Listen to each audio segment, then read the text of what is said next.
Investir em ações, para muita gente, só de ouvir isso já dá um frio na barriga, né? Parece um bicho de 7 cabeças. Mas a ideia aqui hoje é justamente desmistificar este universo. A gente vai entender de um jeito bem direto como isso funciona na prática e como é possível, sim, fazer o dinheiro trabalhar, virando sócio de grandes empresas. Então, vamos lá. Para começar, olha só esse número. 100 milhões de dólares.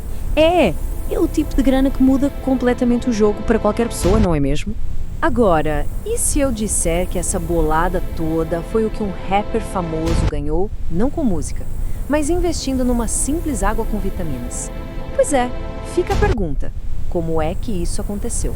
Bom, vamos entender essa história porque ela é um baita exemplo. Ok, um exemplo extremo, mas perfeito, do poder que uma participação numa empresa pode ter. A história é bem simples, na verdade. O rapper 50 Cent, em vez de pegar um caixinho de dinheiro para promover a bebida Vitamin Water, teve uma sacada genial. Ele negociou uma pequena fatia da empresa. O tempo passou, a marca cresceu e, bum, a Coca-Cola apareceu e comprou a Vitamin Water por uma fortuna. Aquela pequena participação do rapper virou algo em torno de 60 a 100 milhões de dólares. Surreal, né? Tudo por ter acreditado no negócio desde o começo.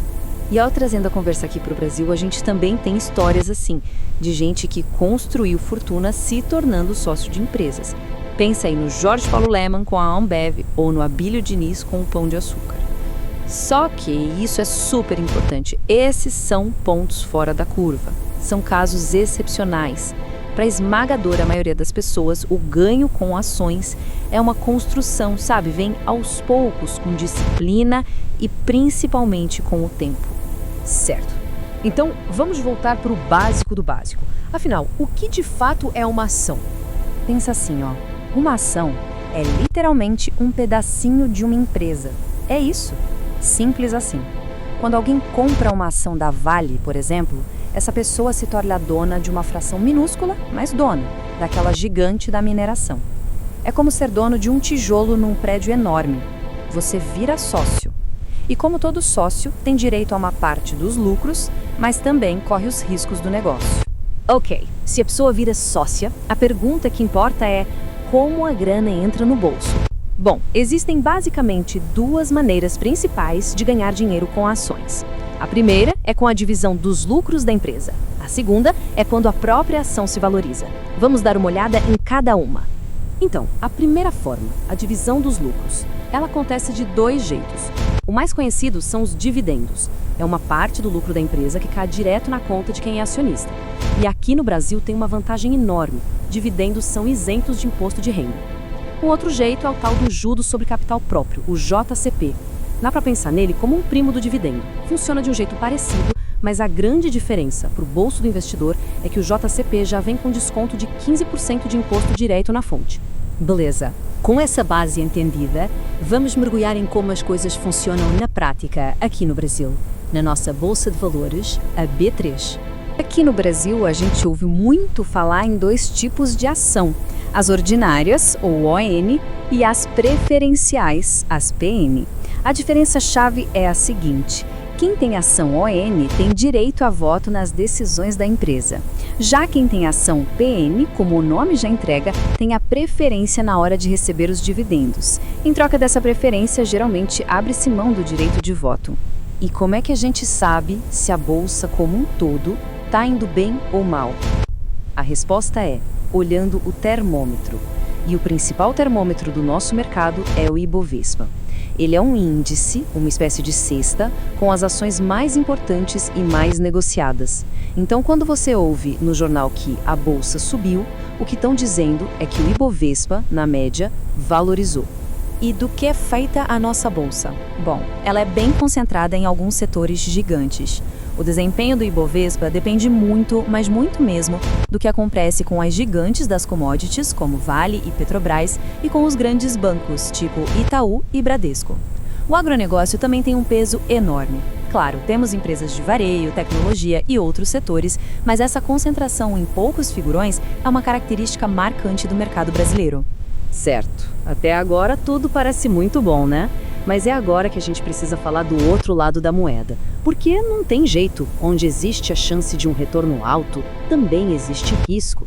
E o principal risco se chama volatilidade. O mercado de ações é uma montanha-russa. Sobe e desce às vezes de forma bem brusca. É um mundo totalmente diferente da renda fixa, que parece mais uma escadinha, sabe? Crescendo de forma estável e previsível. No curto prazo, esse sobe e desce das ações pode sim assustar bastante. E aqui no Brasil, a gente tem alguns temperos a mais nesse risco. Nossa volatilidade é famosa, né? Muitas vezes ligada a crises políticas, econômicas. Outro ponto, a taxa Selic. Quando ela está alta, a renda fixa fica muito atraente. Afinal, para que correr o risco da bolsa se um investimento seguro está pagando super bem? Isso acaba tirando o dinheiro do mercado de ações. Fora isso, tem a inflação, a variação do dólar, tudo isso mexe com as empresas. E claro, existe sempre o risco do negócio em si, da empresa ir mal, perder valor ou, no pior cenário, até quebrar. Peraí, com tanto risco assim na mesa, a pergunta que não quer calar é: então, qual é a vantagem? Por que investir em ações?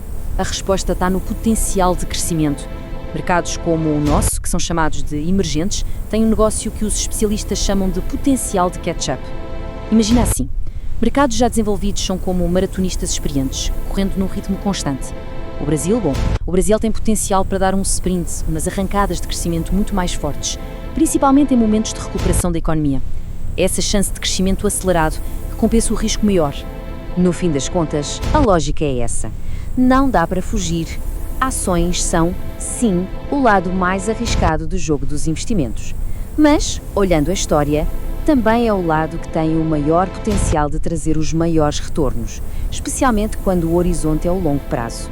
E para quem está pensando em começar, o mantra é sempre o mesmo. Primeiro, comece pequeno, com um dinheiro que não vai fazer falta agora. Segundo, estude um pouco, entenda onde está colocando seu dinheiro.